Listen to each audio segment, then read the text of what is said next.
రతన్ టాటా గారు చెప్పినది. ఒకసారి మేము జర్మనీ వెళ్ళాము. అది ధనిక దేశం. ఒకరోజు మేము ఒక హోటల్కి వెళ్ళాము. చాలా టేబుల్స్ ఖాళీగా ఉన్నాయి. ఆశ్చర్యపోయారు. అక్కడ అందరూ ఒకటో రెండో డిష్లు తెప్పించుకొని పూర్తిగా తిని వెళ్తున్నారు. ఒక మూలాన టేబుల్ దగ్గర కొందరు వృద్ధులు ఒకే డిష్ తెప్పించుకొని అందరూ కలిసి పంచుకొని తింటున్నారు. ఇంత ధనిక దేశంలో ఇలా తింటున్నారేమిటి అనిపించింది మాకు. మేము మా స్టేటస్కి తగినట్టు రకరకాల డిషెస్ తెప్పించుకొని తిన్నాం. కొన్ని నచ్చలేదనో ఎక్కువయ్యాయనో వదిలేశారు మా వాళ్ళు.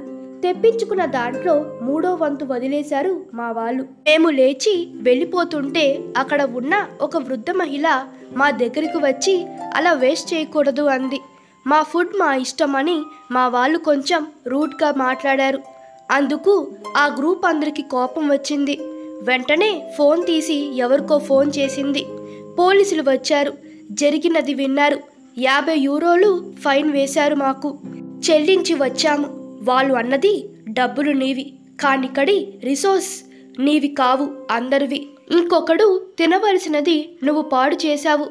ఆ రకంగా నువ్వు ఈ దేశ సంపదకు నష్టం చేకూర్చావు. దేశ సంపదకు నష్టం చేసే హక్కు నీకు లేదు. Money is yours but resources belongs to the society. ఈ కథ మీకు నచ్చినట్లయితే మీ అభిప్రాయాలు కామెంట్ తెలపండి. Please like, share and subscribe to my channel. Thank you.